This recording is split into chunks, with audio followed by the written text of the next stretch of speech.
तो good morning students.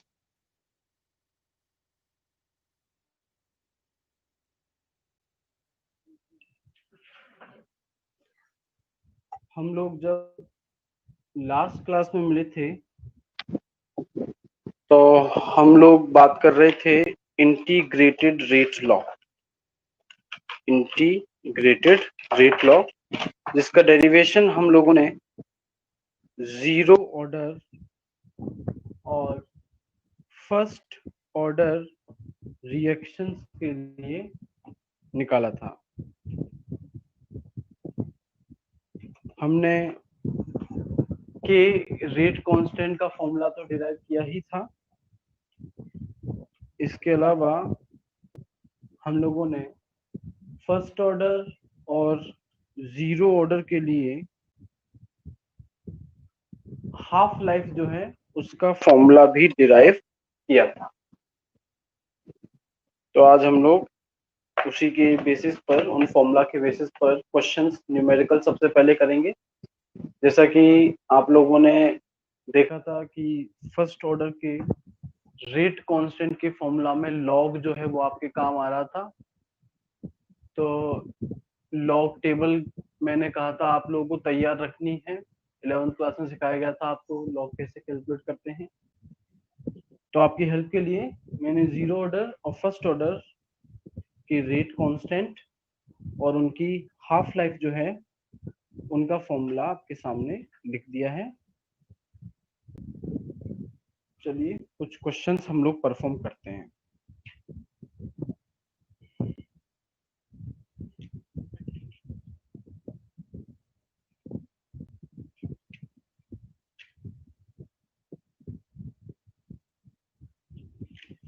हाँ जी,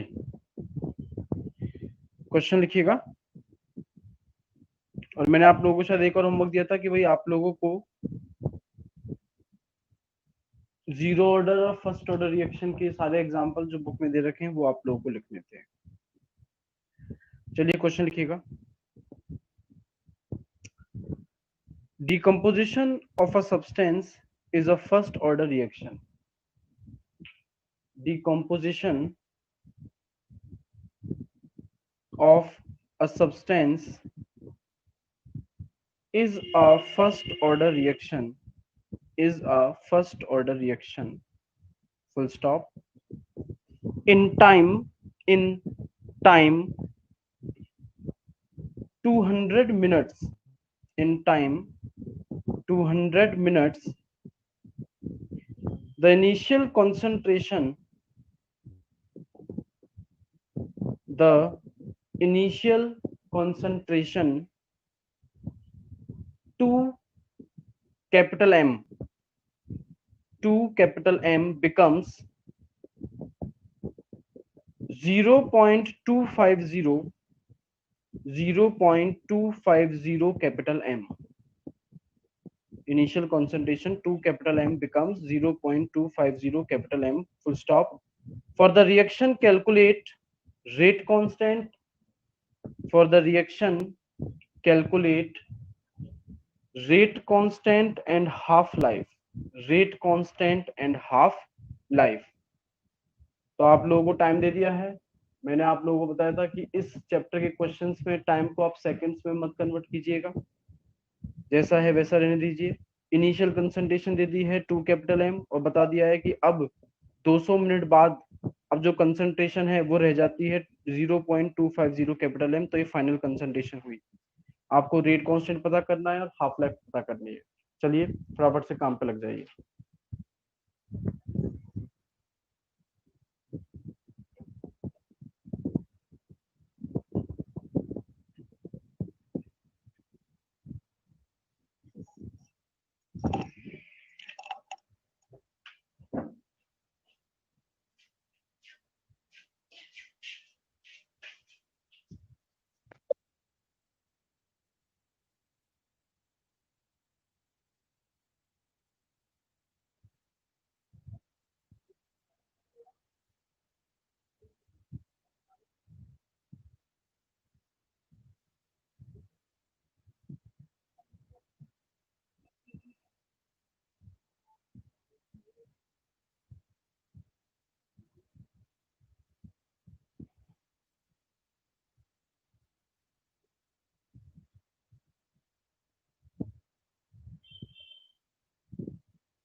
तो अभिषेक सैनी का कमेंट आया है के की वैल्यू, बेटा के की वैल्यू तो काफी अलग आ रही है। के की वैल्यू आपकी 1.04 इंटू 10⁻⁻2 मिनट इनवर्स, ये आनी चाहिए थी भाई। के का फॉर्मूला अपने पास में है 2.303 upon t log r not upon r. तो मतलब 2.303 अपॉन टी, टी की वैल्यू हम लोग पुट कर देंगे 200 और लॉग ऊपर तो आएगा 2, नीचे आएगा 0.25। तो अभिषेक ने कमेंट किया है के की वैल्यू 0.0105। हाँ ये सही है, ये वैल्यू सही है। तो अभिषेक ने जो कमेंट किया है वो के की वैल्यू सही है, के आपके पास में आ गया है। फिर आपसे क्वेश्चन में कहा जा रहा है कि भाई हाफ लाइफ निकालिए। अब हाफ लाइफ का फॉर्मूला आपके सामने है ही, पुट करके फटाफट से हाफ लाइफ की वैल्यू निकालो। याद रखना के की यूनिट फर्स्ट ऑर्डर के लिए मिनट इनवर्स रखोगे, यहाँ टाइम इनवर्स आती है ना, यहाँ टाइम मिनट में, इसलिए मिनट इनवर्स।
ठीक है, तो आप लोग राउंडिंग ऑफ में वैल्यू लेकर के आ रहे हैं 66 मिनट। आपका आंसर 66.66 मिनट्स, ये आप लोगों का आंसर होना चाहिए। चलिए नेक्स्ट क्वेश्चन कीजिए, अगला क्वेश्चन लिखो। C14, कैपिटल सी कार्बन और उसके ऊपर उसका मोलर मास है 14। C14 is a radioactive element. C14 is a radioactive element with half-life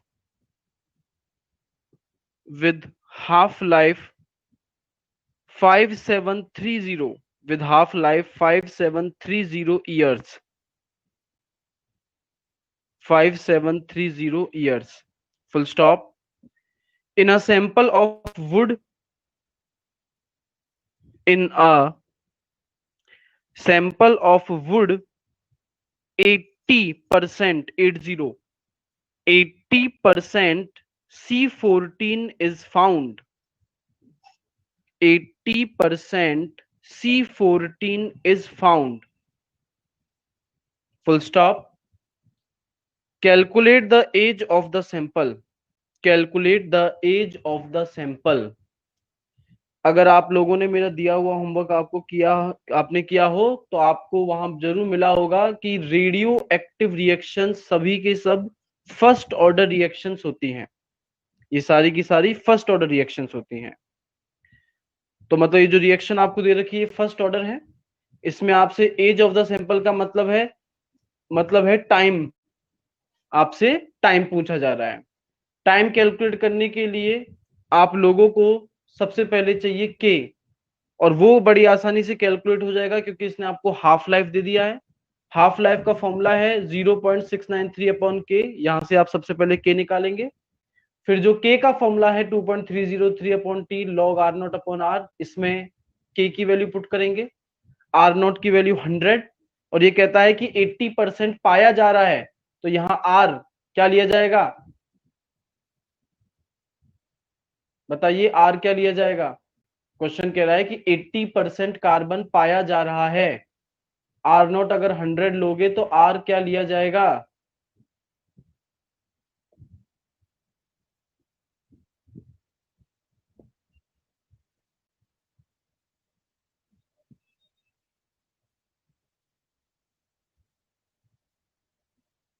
अरे भाई आर फाइनल कंसंट्रेशन होती है ना, जो रिएक्टेंट की कंसंट्रेशन बची है। क्वेश्चन कहता है कि 80% रिएक्टेंट पाया जा रहा है, तो आर क्या लिया जाएगा।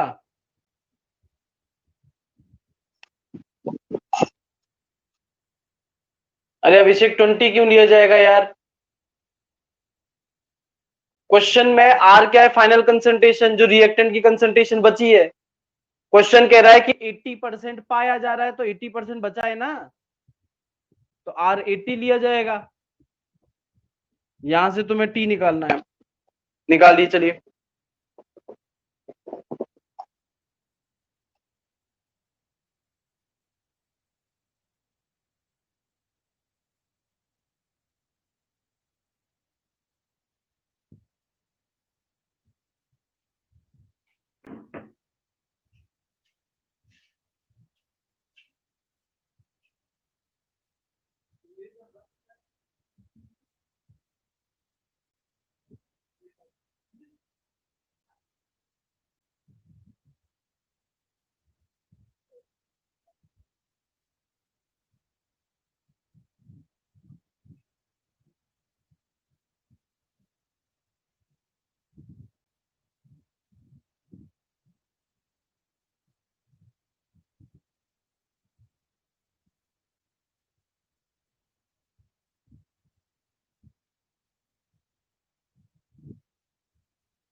पहले एक बार के कमेंट कर दीजिए, रेट कांस्टेंट कितना आ रहा है।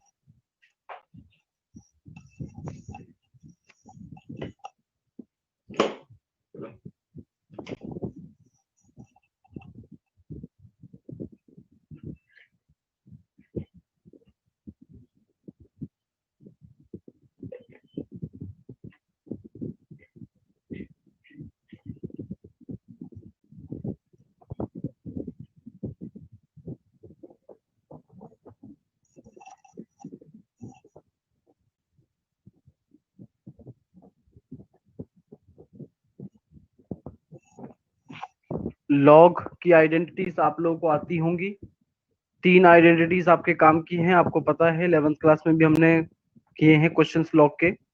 एक तो लॉग ए इंटू बी आता है, log a plus log b, एक लॉग ए अपॉन बी, ये आता है log a minus log b, और एक है log a raise to the power b, ये आएगा बी लॉग ए। तो ललित बेटा ये तुमने किसकी वैल्यू निकाली है, के की वैल्यू निकाली है या फिर टाइम की वैल्यू निकाली है।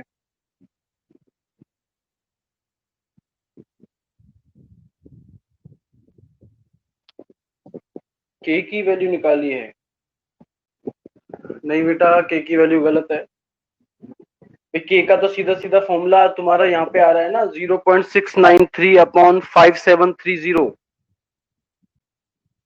इसको डिवाइड करने पर ये वैल्यू बहुत ज्यादा छोटी आएगी, तुम्हारी तो बहुत ज्यादा बड़ी आ रही है। 0.693 अपॉन 5730, ऊपर की वैल्यू बहुत ज्यादा छोटी है और नीचे की वैल्यू बहुत ज्यादा बड़ी है। आंसर तो तुम्हारा काफी छोटा आएगा। ठीक है, अभिषेक सैनी का ठीक है जवाब। 1.21 इंटू 10⁻⁻⁴। ये ही अब संदीप का भी हो जाएगा स्टैंडर्ड फॉर्म में। एग्जैक्ट आंसर बता रहा हूँ 1.21 इंटू 10⁻⁻⁴। और क्योंकि फर्स्ट ऑर्डर है तो के की यूनिट आएगी ईयर इनवर्स। Year inverse.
जो log 100/80 है, आप इसे चाहें तो सॉल्व कर सकते हैं।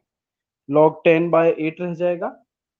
log 10 की वैल्यू होती है 1 और log 8 की वैल्यू 0.9030।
तो अभिषेक जो है उसने कमेंट किया है 1861 ईयर्स।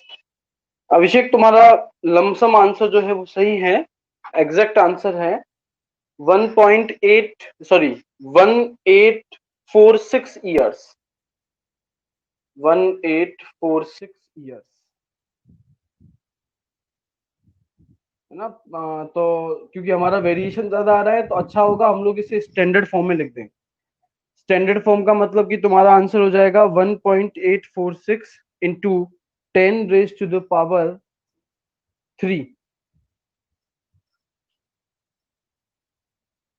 ईयर्स, ये अपना आंसर हो जाएगा।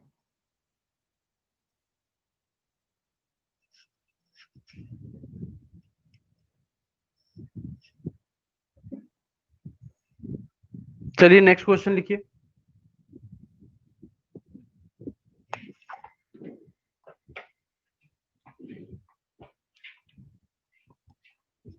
नेक्स्ट क्वेश्चन है rate constant of a first order reaction is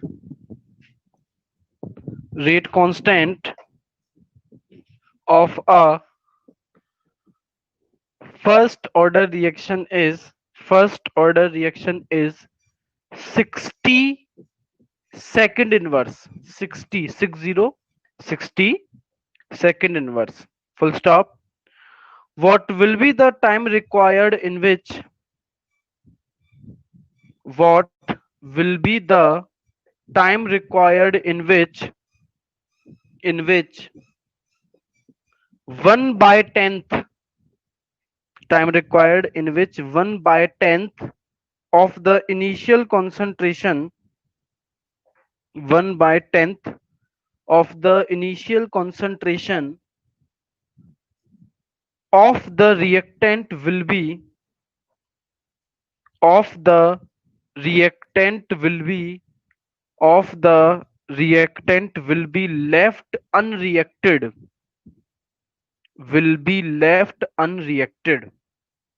अपने आप इसको सॉल्व करके मुझे बताओ क्या आंसर आना चाहिए। दो क्वेश्चन में तो मैंने आपकी हेल्प की, इस क्वेश्चन में कोई हेल्प नहीं कर रहा। आपको अपने आप जो है इसको करके मुझे बताओ।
तो ललित ने एक आंसर कमेंट किया है।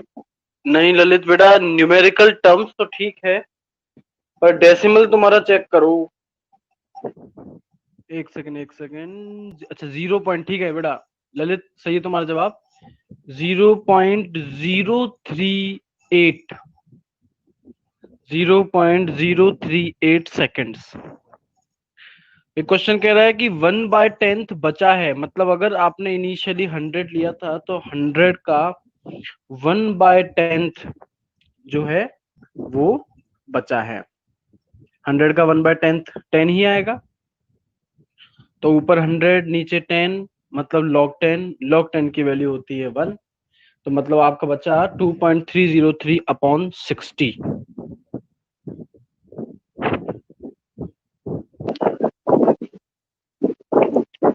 हाँ जी, next question.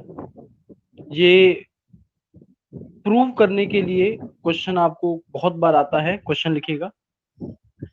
Prove that the time taken for prove that the time taken for 99.9% 99.9% completion 99.9% completion of a first order reaction of a first order reaction is approximately 10 times of half lifetime, approximately 10 times of half lifetime ये आपको prove करना है। Half life time first order जिसके लिए formula आया था 0.693/k, तो जो 99.9% कंप्लीशन के दौरान जो टाइम लगेगा वो इस हाफ लाइफ का 10 टाइम्स होगा। तो आपको सबसे पहले काम क्या करना है, आपको दो इक्वेशन तैयार करनी है। एक तो आपकी इक्वेशन आ जाएगी k equal to 0.693/t half, एक तो ये इक्वेशन आ जाएगी आपकी, है ना। या फिर आप हाँ यहाँ पर k equal to 0.693/t half ये रख सकते हैं। दूसरा जो k का फॉर्मूला है 2.303/t log r0/r, इसमें आप लोगों को क्या करना है, t तो रखना है 99.9% और log r0 अगर आप 100 रखेंगे तो r क्या रखेंगे बताइए। r0 अगर आप 100 रखेंगे तो r क्या रखेंगे क्वेश्चन के अकॉर्डिंग।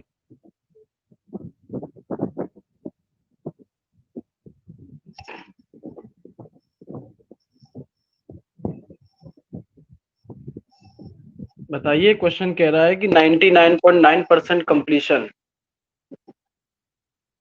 0.01 थोड़ी अभिषेक सैनी 0.1 आएगा ना बेटा। 100 में से 99.9 को आप सब्ट्रैक्ट करेंगे तो आपका आंसर 0.1 आएगा। तो ऊपर तो आप 100 रखेंगे और नीचे आप 0.1 रखेंगे, तो आपके पास में दो इक्वेशन जो है वो तैयार हो जाएंगी। एक तो मैंने क्या बताया, T half equal to 0.693/k, और एक दूसरा t 99.9% equal to 2.303/k log 100/0.1।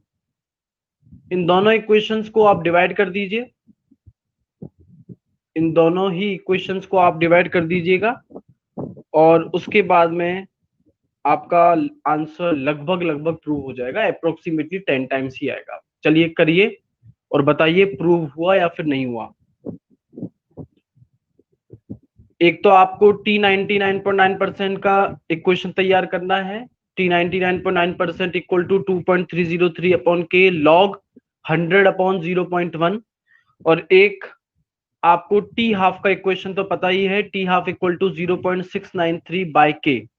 फिर आपको इन दोनों ही इक्वेशंस को डिवाइड कर देना है एक दूसरे से, और फिर आप देखिए क्या जो क्वेश्चन में कह रहा है वो प्रूव हो पा रहा है या फिर नहीं।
तो अभिषेक सैनी 9.23 आ रहा है बेटा।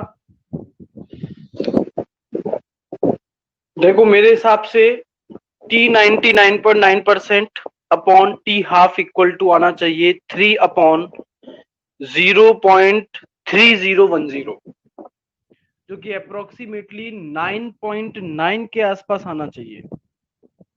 3 अपॉन 0.3010 अप्रोक्सीमेटली 9.9 के बराबर आना चाहिए। और यहां से आपका सीधा सीधा प्रूव हो जाएगा t 99.9% equal to approximately 10 multiply by t half.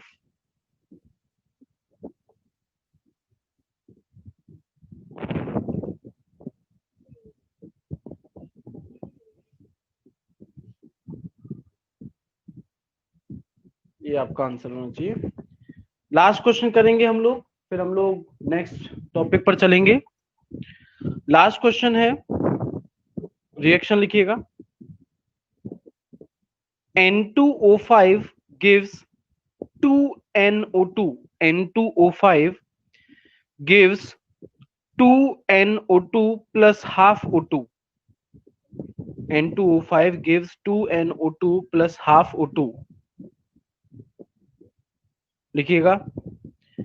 The initial concentration of N2O5, the initial concentration of N2O5 in the given first order reaction was, in the given first order reaction was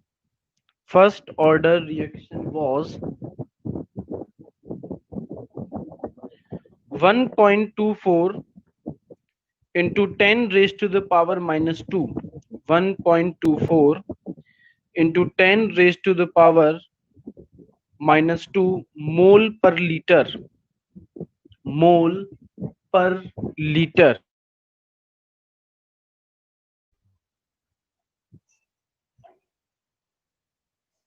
mole per liter at 318 Kelvin. At 318 Kelvin, full stop. The concentration of N2O5 after the concentration of N2O5 after 60 minutes, 60, after 60 minutes was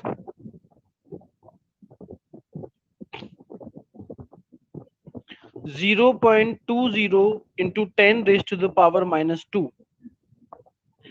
0.20 into 10 raised to the power minus 2 mole per liter. Full stop. Calculate the rate constant of the reaction. Calculate the rate constant of the reaction. कीजिए इस question को करने के बाद हम लोग अपनी अगली हेडिंग पर चलेंगे.